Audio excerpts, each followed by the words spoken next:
vamos a hablar acerca del traumatismo torácico.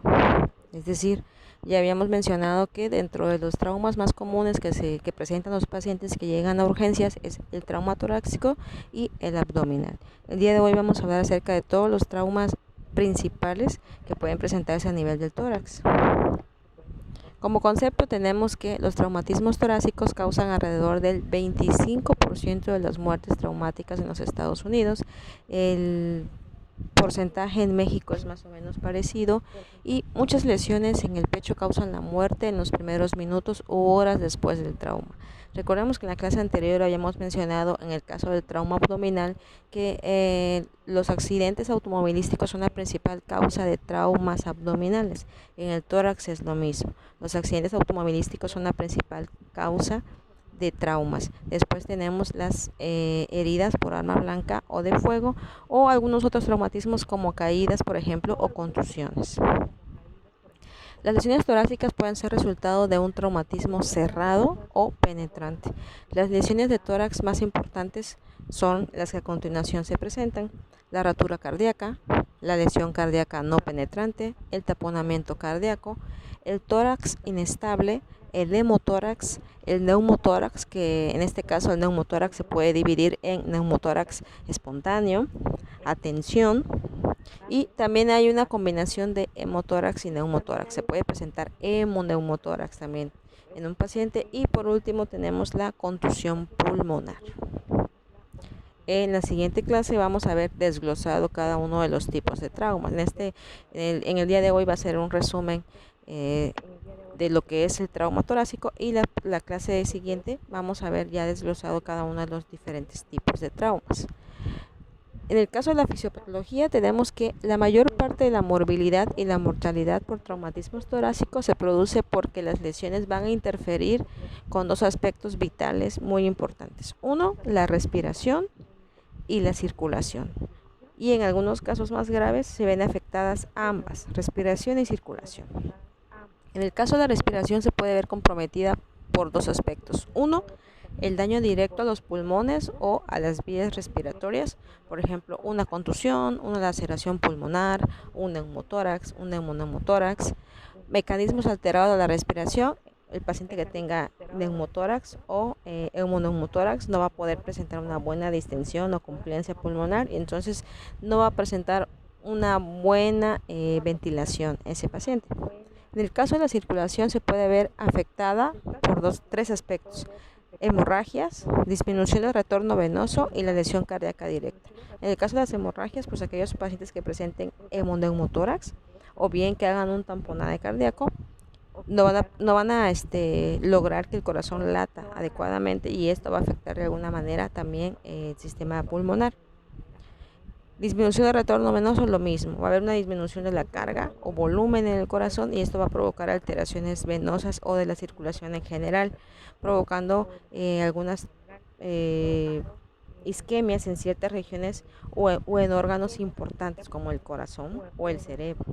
Y lesión cardíaca directa se refiere cuando hay un trauma como tal directo, lesión en vasos importantes, los grandes vasos, que recordemos que son la arteria aorta y la vena cava superior e inferior. Cuando hay daño directo a esos vasos grandes o directamente el corazón, pues el pronóstico no es muy favorable en los pacientes.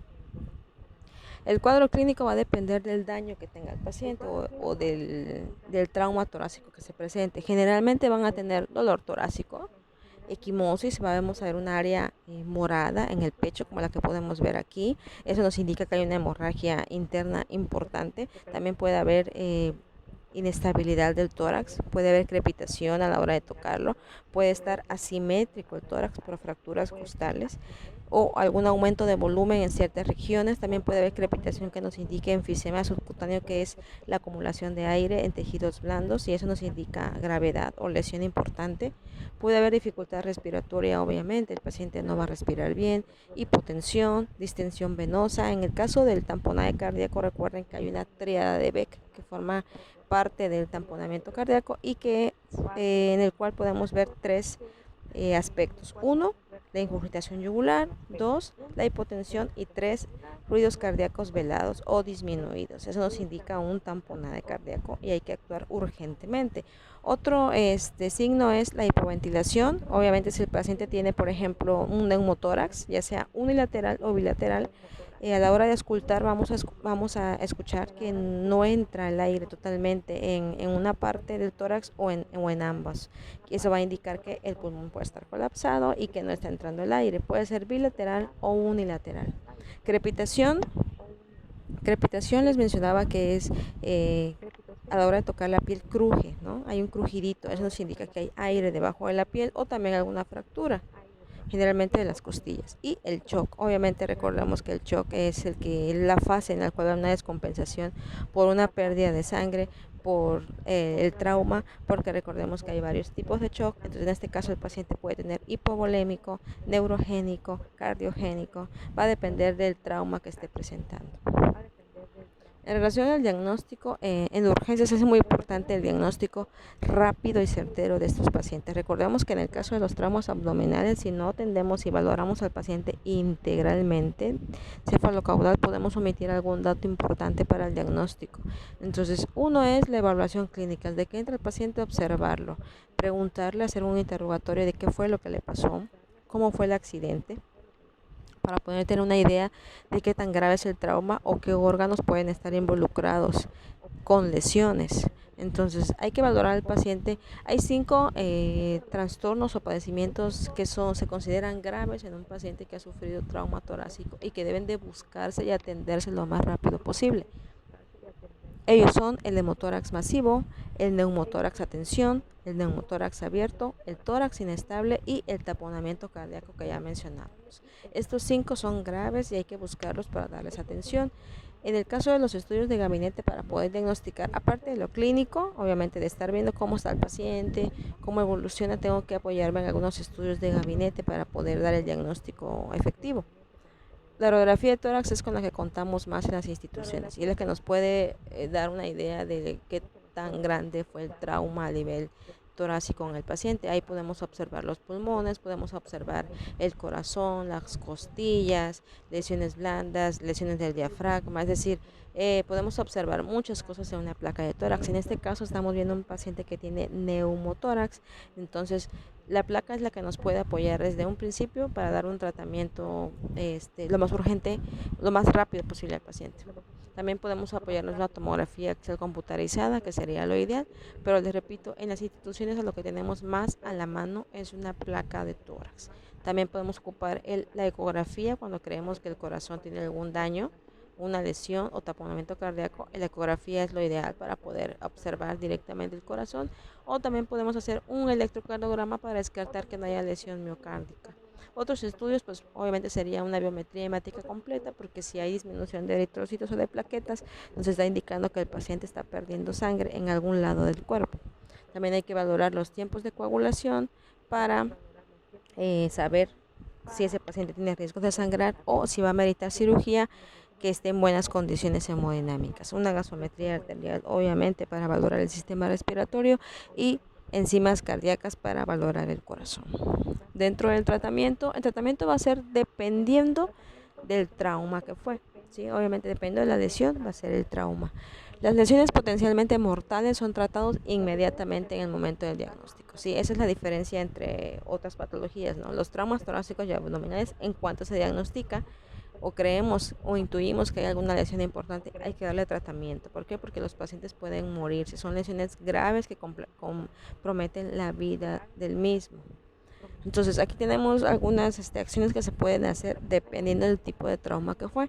Por ejemplo, si hay dificultad respiratoria con sospecha de neumotórax, atención, lo ideal es descomprimir con una aguja, es decir, ustedes lo han visto en urgencias, ¿no? Colocar su sellito de agua para hacer que ese pulmón que está colapsado vuelva a expandirse. Dificultad respiratoria o shock con disminución del murmullo vesicular y sospecha de hemotórax, igual hay que colocar un sello de agua para extraer esa sangre. Si hay dificultad respiratoria con sospecha de neumotórax abierto, hay que colocar un vendaje para ocluir esa herida, para que no siga entrando más aire, porque acuérdense el cambio de presiones de positivo a negativo, y también hay que colocar un sello de agua. Si hay dificultad con sospecha de tórax inestable, hay que intubar a ese paciente y proporcionar ventilación mecánica.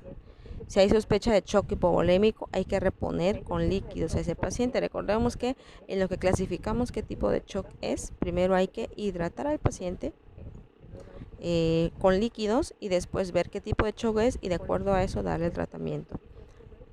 Y si hay un shock con sospecha de taponamiento cardíaco, pues lo ideal es la pericardiocentesis. Recuerden que habíamos mencionado en clases anteriores que en los pacientes que tengan la tríada de Beck nos va a hacer sospechar que este tiene un taponamiento cardíaco y necesita urgentemente hacer una pericardiocentesis para extraer esa sangre o líquido que está comprimiendo el corazón y que no permite que se expanda correctamente.